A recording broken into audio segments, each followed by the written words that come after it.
Welcome in, Big Blue Nation, to another episode of the Cats Talk podcast. I'm your host, Cameron Johnston. He is your host, Tyler Britton.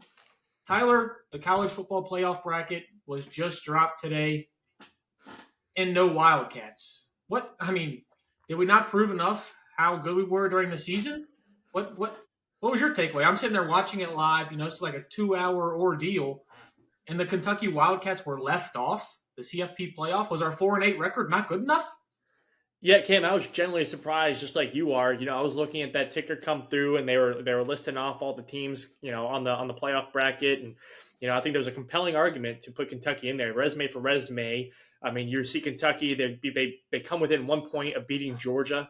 We end up having a really good basketball team coming out, for that. So, we just beat Gonzaga. You would think that would be enough to put us, just give us a shoe-in into the college football playoff. I don't know why they're putting teams like Oregon in there. I mean, that's just ridiculous to put them at the number one seed. That's crazy. Kentucky should be easily the ninth seed there, going against Ohio State in Columbus this weekend. I'll give Georgia the top seed here. They did play very well against Texas this weekend, but I think Kentucky should definitely fit in there somewhere in the bracket.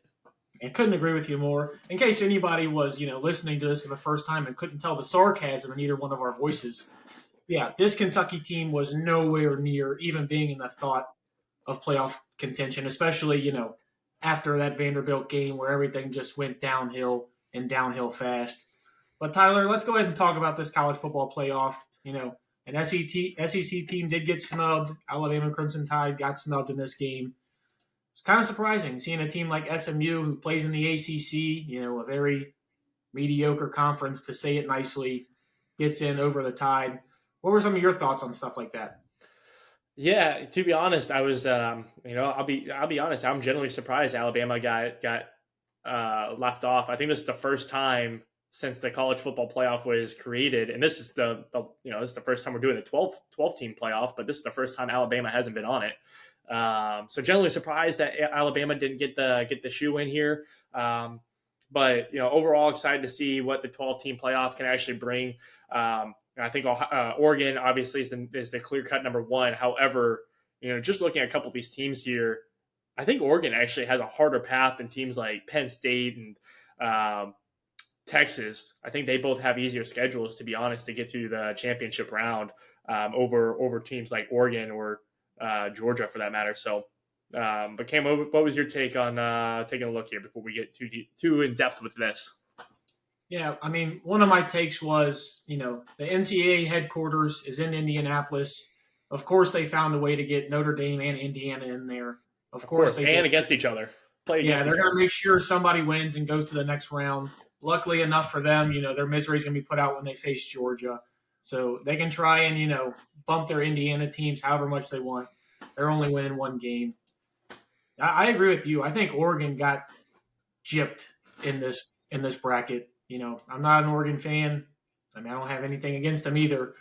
But, you're looking at them right now. They're playing the winner of Ohio State, Tennessee in the second round versus, Boise State's playing the winner of SMU, Penn State. Georgia's playing the winner of IU and Notre Dame. I think they got probably the hardest draw. Just to get to the championship game, you're talking about beating Tennessee or Ohio State and then more than likely beating Texas just to get to the championship game. Tough road for the Oregon Ducks. I agree. I think if I'm looking at the bracket here, I think Penn State actually might have the easiest schedule to get there. I have my doubts about them playing against bigger teams, but their first two games would be against SMU and then Boise State. I think that puts them into a clear path to get to the semifinals there, which would probably be against Georgia.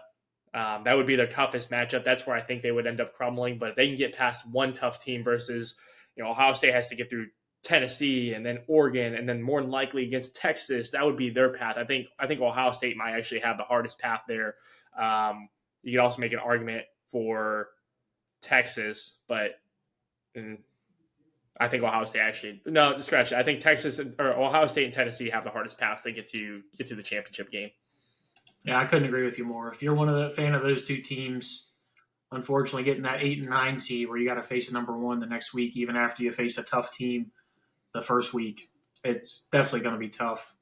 let's go ahead and get some of our predictions going here. Let's go ahead and start at the top left of the bracket. Tennessee is going into this U facing Ohio State.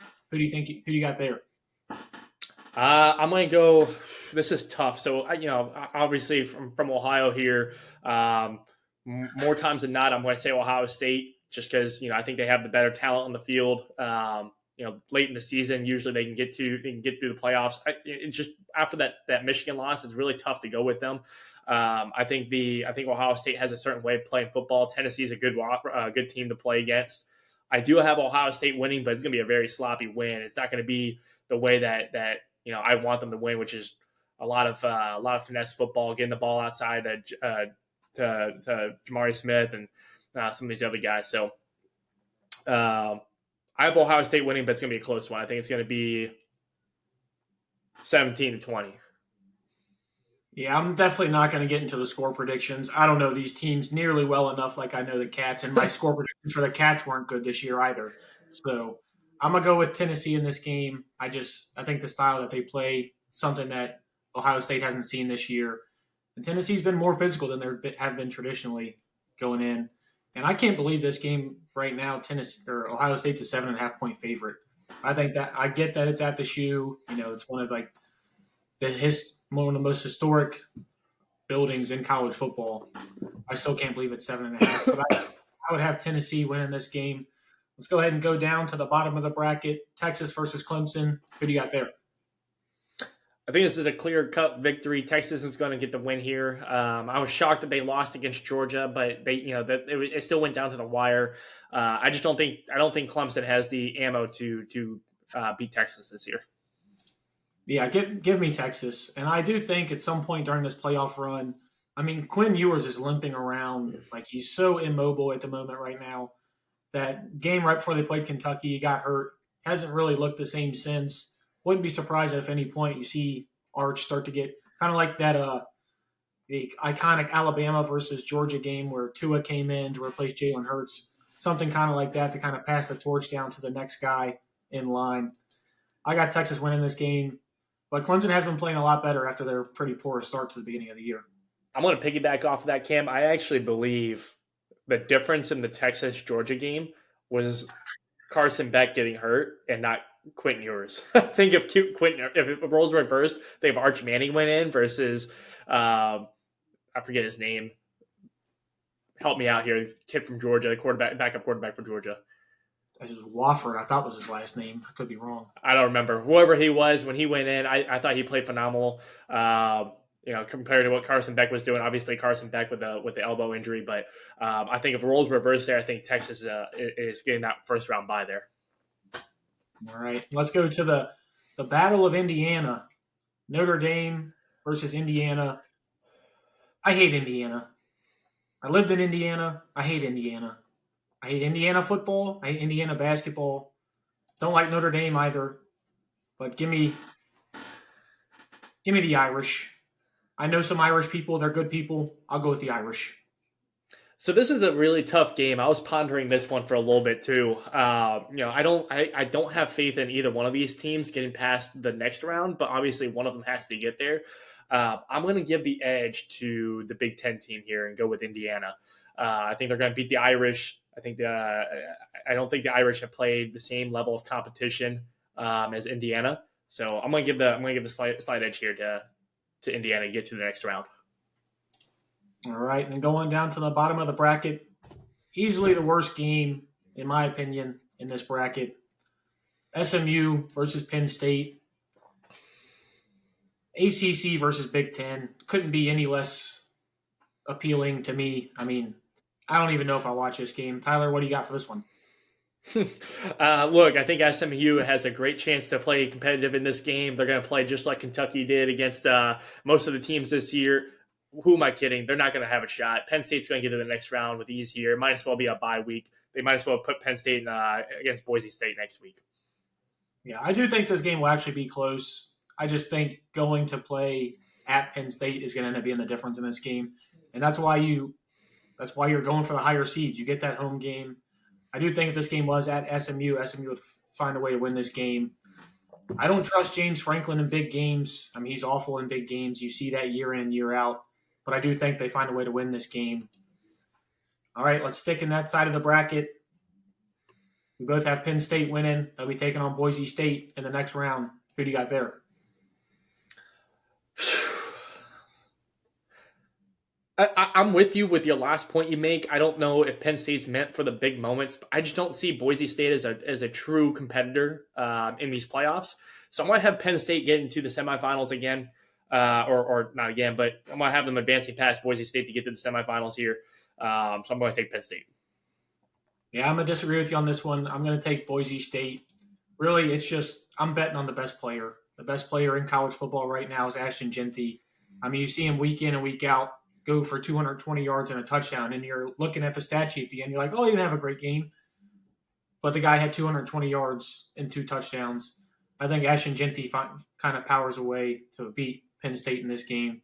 I do think that will be their only win in the playoff. But for a Boise State program to potentially come away with a Heisman and a college football playoff win, that's going to be huge for the program going forward.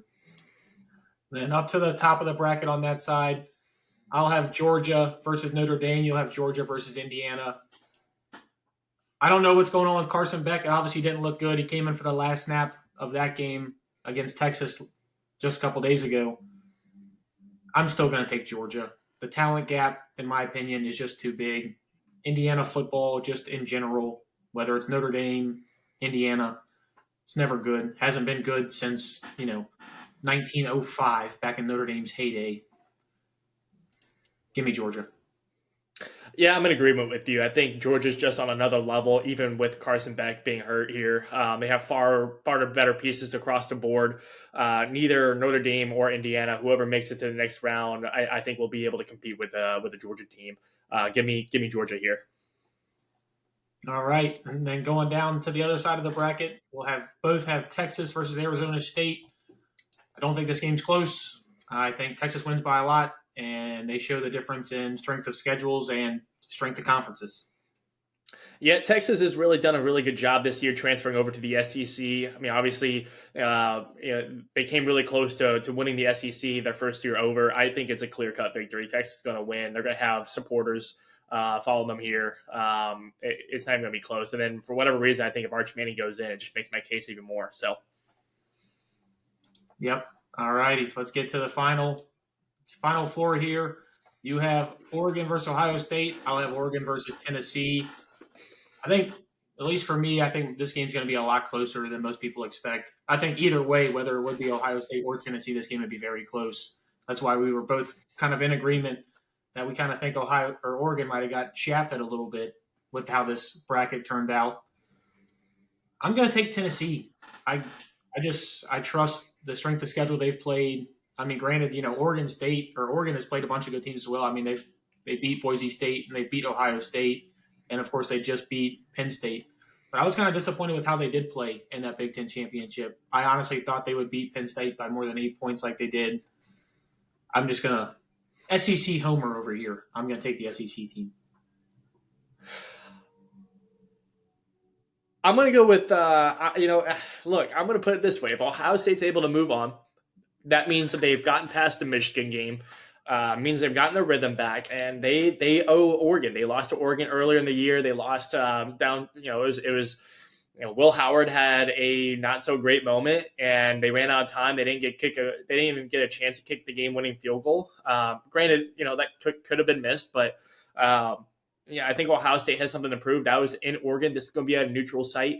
I believe Ohio State, if they can get to this round, they'll have the better talent on the field as a whole, as a team. I think they get past Oregon. Like you said, it's going to be a very close matchup either way, but I do have Ohio State squeezing out a win against Oregon in the playoffs. So both of us having the 1 seed not win a single game in the playoff. Some people might consider that a tough take, especially how well they've played this entire season. But let's keep it going. You would have Texas facing Ohio State in the semifinals. I would have Tennessee versus Texas. Just in my scenario, I'm going to take Texas. I think this Texas team, it's just so – the only way they've really beaten themselves is by beating themselves. That's the only way that they've lost games. Like we saw it firsthand the Kentucky game. Fumbling away, a touchdown, stuff like that. That's really been their only weakness so far this year. think if they finally get stuff cleaned up, I think this Texas team is they're so talented. Like they have guys in that are going to hit the transfer portal on Monday that are starters on 85% of rosters. So I see Texas winning, not handily, but I do think they would take care of Tennessee, even though Tennessee does offer a weird brand of football that, most people don't see that often. This is a very tough matchup, Cam. It doesn't matter who's playing against Texas here. Whoever plays this game, it's going to, whether it's Tennessee, Ohio State, or Oregon, it's going to be a tough game. Like I said on the last prediction here, Texas has been playing out of their mind. They transferred over to the SEC. They played well in the SEC. They've proven that they belong amongst the big dogs here. So it's going to be a tough battle. But look, Ryan Day is coaching for his job. I think he powers through this game somehow. I got Ohio State winning. They're moving to the championship round here. Yeah, I mean, there's a lot of coaches that are coaching for their jobs. Usually, it's a bad reason, but let's keep it moving. Let's go to the other side of the bracket. We'll both have Georgia facing off against Boise State. I will tell you what. I mean, Boise State only lost to Oregon by 3 earlier in the year, and like I told you, a lot of times you bet with who you think is the best player on the field. Ashton Jemty is amazing. I don't know about going up against this Georgia defense, though. But if Carson Beck's hurt still at this time, I mean, I'm not going to say no. I think if Carson Beck's healthy, I think Georgia wins this game probably by 10 or so. If not, I could really see this game going either way. Georgia's looked – I mean, they went to overtime with Georgia Tech. They are barely squeezing out wins, it almost seems like every week. They only beat Kentucky by 1. We went 4-8. They only beat Kentucky by 1. With Carson Beck, I think Georgia wins this game. Without Carson Beck, I think Boise State wins the game. So obviously this is why I have Penn State in here against Georgia here. This is where I think Penn State folds. They're going to be playing a legit football contender, a really tough football team, really good coach. They're going to be in. They're going to have their hands full here. This is where I think Penn State folds. I don't care who's at quarterback. They're losing. It's going to be Georgia in the 40s and Penn State in the 20s.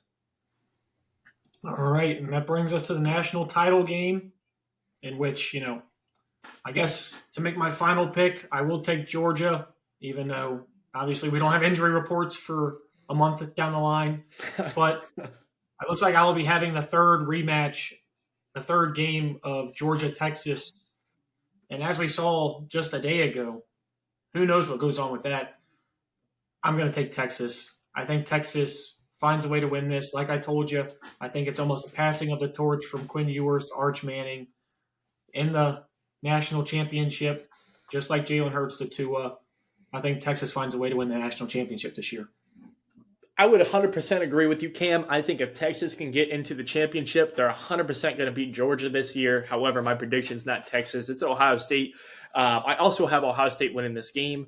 They just have the better talent on the team, better talent on the field. They have better wide receivers. They have better defense. They have a better offensive line. They have better running backs. They have everything better. I think you can make the argument with the quarterback position, but quarterback and coach. But those would be.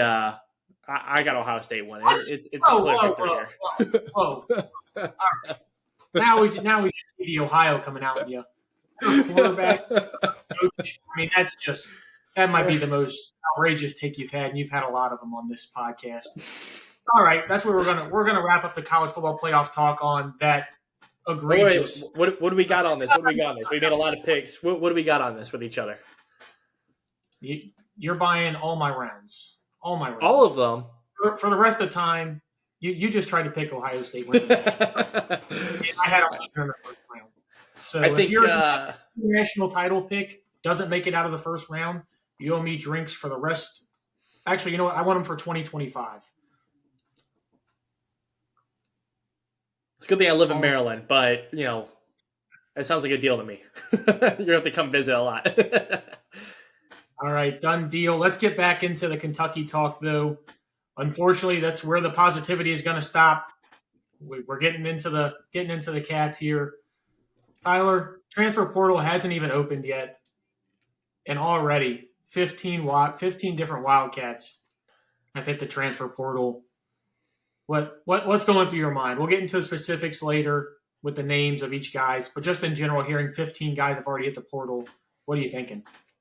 Yeah, this is something we already saw coming. So it's not like we're waking up this morning and we're saying like, oh man, like we just lost all these players. Like we kind of saw this coming throughout the season. We're like, okay, cool. We're going to have a lot of key losses to begin with because, some people were already projected to go into the draft, and it was what it was. But, a couple big ones that I think come to mind when we're talking about departures that even if we saw them coming, it was just, we didn't like to see it. Barry and Brown and Dane Key, I think those are two big ones that we're going to be losing this year on the skill position side. You can talk about a few others as well, but that's going to be a really tough blow. A lot of firepower just gone on the offense there. Definitely some people that we're going to have to replace, some speed we're going to have to replace, reliability we're going to have to replace. Some defensive spots as well, the defensive line, Deion Walker leaving, obviously. So, there's definitely some holes that need to be filled up. We're going to need to figure out what we're filling them up with other transfers. Hopefully, we can get some of those recruits to play early, or some of those guys, some of the freshmen can grow up and develop and fill those shoes up for next year. It's going to be there's definitely some holes that need to be filled. Yeah, let's just talk about some of those holes that need to be filled. 3 different wide receivers hit the transfer portal. And like you mentioned, with Berrien and with Dane Key, these are guys who've been in your program for 3 years, guys who have had success within your program. It's rumored that Dane Key was offered almost, if not above, $800,000 to stay for a senior season at Kentucky, and he chose not to. $800,000 is more than he would have made if he would have went into the draft, projected 4th-round pick. That's wild to think of. That's a guy that is from Lexington. It's his uncle, or his uncle does a Kentucky sports radio show. Like, he is born and bred Kentucky Blue, and you can't even pay him $800,000 a year to stay here. I think it kind of shows where the program is as of right now. Of course, we talked about Barry and Brown. It was expected. The bad thing about those 2 guys is they're going to stay in the SEC. It looks like Dane Key's going to be going to Georgia. His girlfriend goes to Georgia. He's wanting to win a national championship. What better place to go than to Georgia?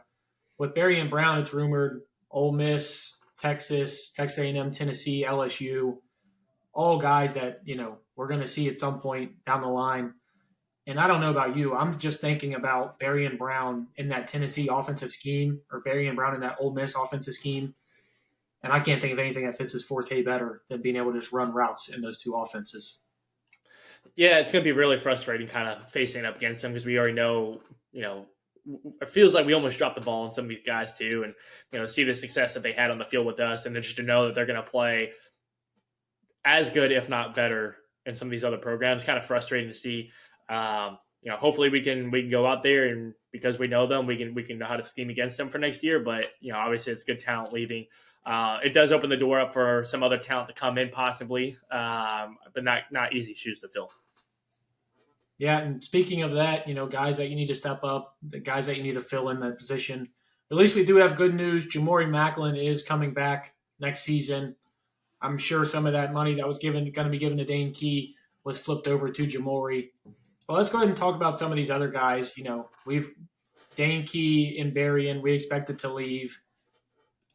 But, man, there's been some key losses in this group that just weren't expected. Like Tyrese Fierbury, that's a huge loss upon a spot where you really couldn't lose anybody. Edge depth right now is really thin. We're losing a bunch of guys there. Losing him hurts a lot. And same thing with Tommy Zazmer. I mean, young guy. You were looking forward to his future development. Seeing him hit the portal as well also didn't hurt. And then Keyshawn Silver, former 5-star recruit, been with you for 2 years now. Him leaving, hitting the portal as well. I mean, some of these guys are just huge blows that, honestly, at least from the outside looking in, weren't necessarily expected. Yeah, I mean, they definitely leave some holes for us that we have to fill. And again, it's one of those things I think we saw coming. It's never good to see, some of the stuff open up the way it has. Obviously, I think this would have been a little bit different if we had more of a push. If we hit the 8-4, 9-3, maybe we're just on the bubble of the playoff. I think this would have been a different conversation today. Maybe some of these guys are flipped to staying. I think it just opens up. I think that the three key areas that we really need to focus on this offseason in the transfer portal is really finding some wide receiver depth. I think we need to fill in some offensive line depth. We really need to shore up our pass protection. I think, and then our defensive backs. I think they need to. We need some depth there. Obviously, you can make a case for defensive line. We do have some recruits that we can talk about here in just a second. Highlight them. We'll go more in depth with them next week, but. I think those would be the three key areas that I think we need to really focus on filling in this offseason.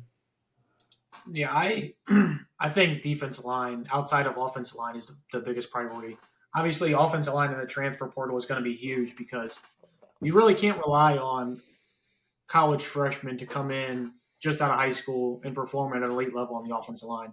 It doesn't really happen. Even you look at your best players in the NFL, those are guys who sat for 2 years at their college and then played their junior and senior years. So I think that's where that's where most of our allocation has got to go when it comes to resources, has got to be the offensive line. Because really, think about it. You need 2 tackles. You need a center at the least. That's counting Jalen Farmer and Dylan Ray as starters at the 2 guard spots. So at the least, you need 3 starters on this offensive line out of the transfer portal. I'd like to see us go after wide receivers, but wide receiver is a spot that you can get high schoolers to come in and perform well. I mean, you saw Jamori start taking a step towards the end of the year once he started getting more utilized. Hardly Gilmore stepped up at the end of the year. You got good receivers coming in the recruiting class. I don't think receiver is as big of a need, even though it looks like it, just because we are losing Anthony Brown-Stevens, Barian Brown, and Dan Key. But this defensive line needs a shot in the arm. It really does. You're losing Deion Walker. You're losing J.J. Weaver. Octavius Oxendine is also gone.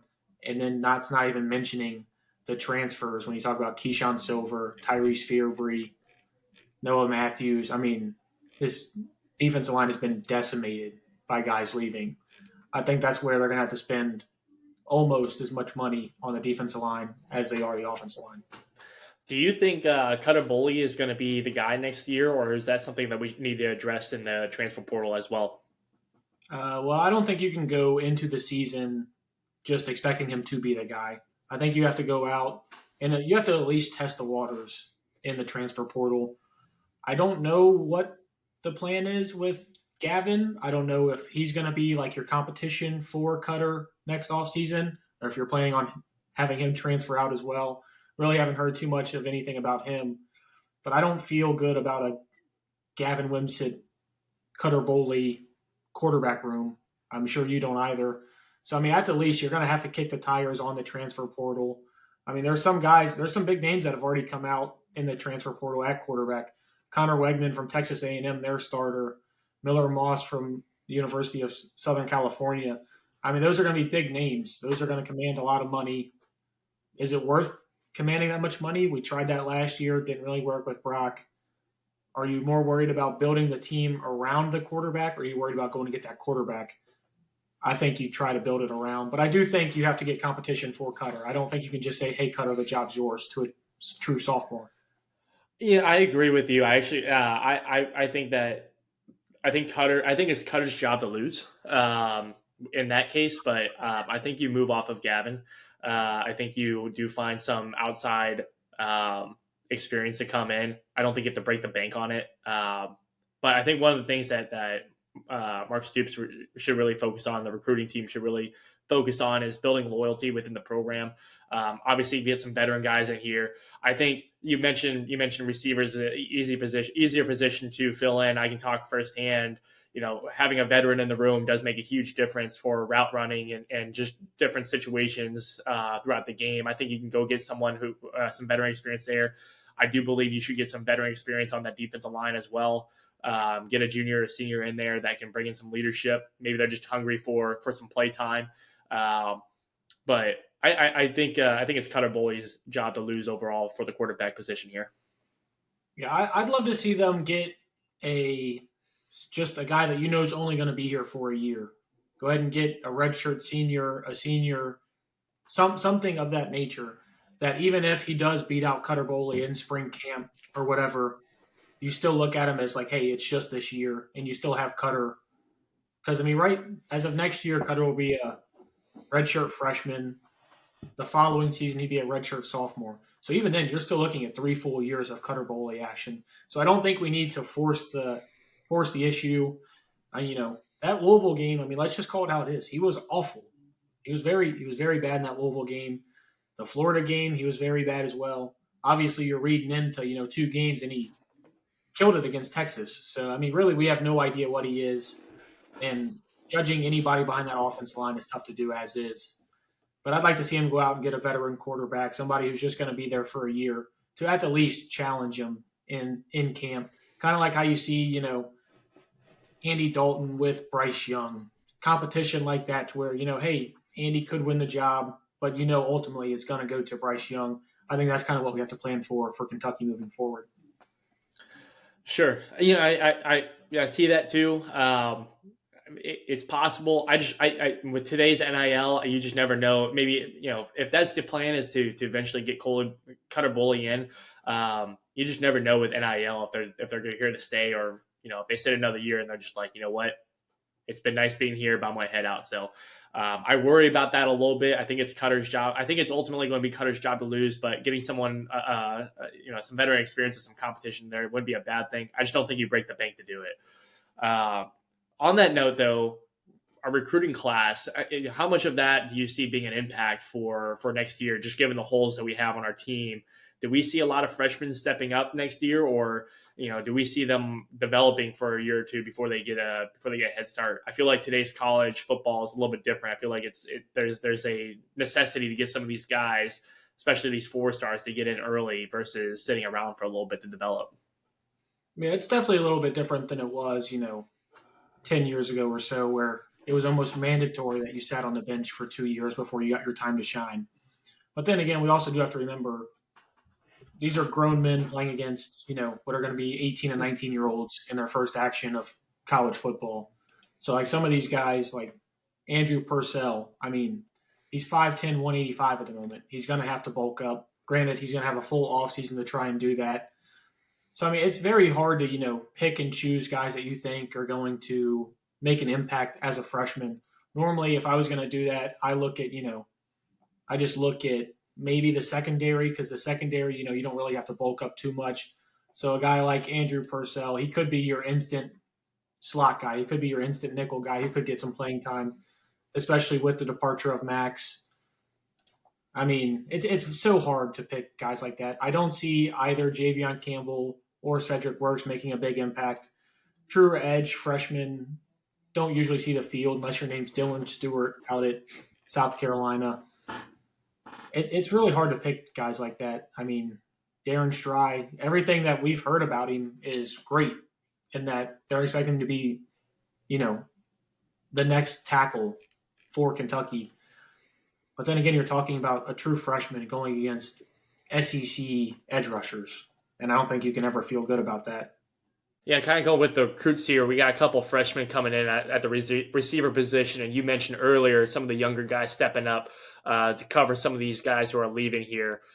Do you see any of our recruits coming in this year being effective or being impacts early next year from the receiver position?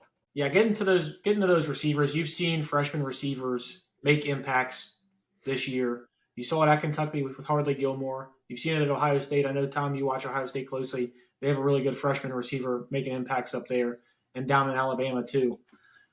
Quentin Simmons from Withrow High School in Cincinnati. I got a chance to watch him play live.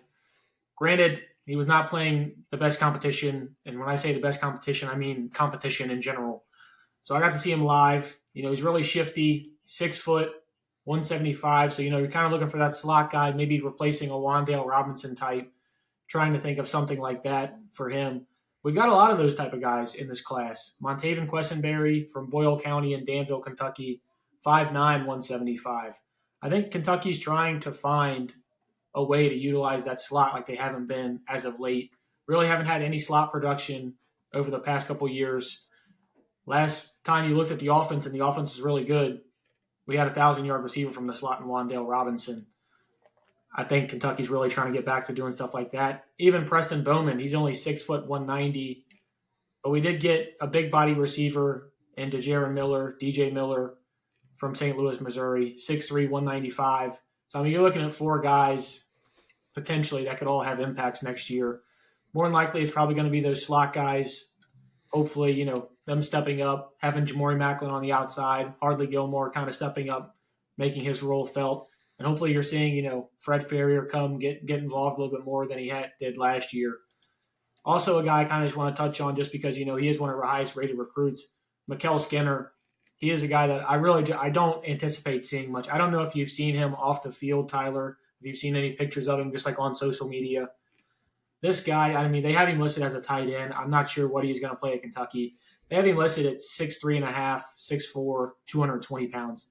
If this guy's 220 pounds, Tyler, you're probably 240, 250 because he is nowhere near 220 pounds. He's probably right at 200 pounds right now, and you can't play at 200 pounds as a tight end in the SEC. So I'm assuming we might play him as kind of like a big slot option, maybe kind of like a Mike Gesicki, like his role with the Bengals, something like that. That would be the only way I could see him making an impact his freshman year. But I'm hoping we do get something out of these pass catchers because we're going to need it with all our production leaving in Dane Key and Berrien Brown. Yeah, I agree. I think some of the guys who can fit into a slot role, they might get some more action early. It's an easier role to fit into. You have more route options, less press coverage on that spot. For some of the outside guys, it might take them a year or two. That's where I think a veteran in the room really makes a difference. You learn how to run a route against the press coverage. Just because you're the biggest, most physical guy in your league in high school, there's bigger, more physical guys in the SEC. There's going to be faster guys in the SEC. So it might take a year or two for some of these guys to develop into an outside wideout. But I think the slot guys definitely have a chance to fill in early and make a name for themselves at Kentucky. So, yeah, couldn't agree with you more. And, before we, just kind of sign off here, I know that's coming here soon. What about Stone Saunders, man? This guy is setting like every single Pennsylvania state record and career record as a 3-star quarterback. Feels like he's just not getting nowhere near enough recognition. I know necessarily you haven't really been able to have time to do the deep dive on him yet. Of course, we're not expecting to come in and take over Cutter's job or anything like that. But, man, it's good to see, we do have 2 potential 3-star quarterbacks coming in next year that, hey, if things do go wrong, you got guys that are vying for time and guys that are going to be competing all offseason. It's good to have guys sitting in the wings ready. That's what good programs do. They have guys sit and wait. Look at, like we brought up Texas earlier. They got Quinn Ewers now, Arch Manning sitting, waiting his time. That's just how good programs do it. So it's good to see Kentucky taking multiple stabs at getting that next quarterback that they're looking for. Totally agree there. I think it's always good to have competition behind you. I think that, having good incoming class of potential quarterback stars, never a bad thing. If we have some guys step in and win some games, I'd much rather have the Quinn Ewers and Arch Manning situation than having, what we had last year. So I still think we need to get a veteran in there just to have veteran presence. We still have, a redshirt freshman coming in with Cutter Boley. We still have these 2 incoming freshmen. It's a very young quarterback room to go into Kentucky football, going into the SEC with a lot of experience coming back for next year. But, definitely the future could be bright for us long-term, give it a couple of years. So excited for that. Cam, was there anything else you wanted to add here before we wrap up? No, I know you were going to touch on here later, but we'll have a deeper dive on a lot of these guys coming up here. But before we sign off, we had the line was set at 19. Was Kentucky going to get more than 19 recruits, or were they going to get less than 19 recruits? Were they going to lose some or gain some? I don't want to pump myself up. I don't want to do it, but I know you're not going to, so I'm going to pump myself up here. I was the only one to take the over. They signed 21 guys. I took the over.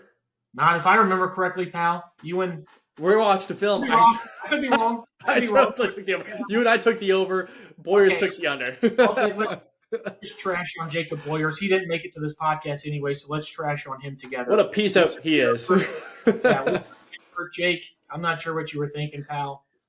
We hit the over by a comfortable margin. But Tyler, go ahead and sign us off. Let people know what's coming. Ladies and gentlemen, thank you so much for tuning in for yet another episode of the Cats Talk podcast. Hope you guys like our picks. Obviously, I'm right. We're gonna, Ohio State's gonna win the championship. Cam's gonna owe me drinks all for 2025. But if you liked what you heard today about the progression of the team, what we see for next year, please make sure to tune in for next week. Follow us on social media, TikTok, Instagram, Twitter, the whole nine, or X, the whole nine there. Make sure you follow us, share us there. We'll be here every single week. Also, make sure to tune into our basketball podcast. Basketball is really turning up. Had a big victory the other day against Gonzaga. The Zags, baby. Big win. So make sure to tune in for that. We have some giveaways we want to give out to you guys. What you need to make sure we have some followers here. So tune in and see you guys next week. C-A-T-S, Cats. Go Big Blue. Go Big Blue.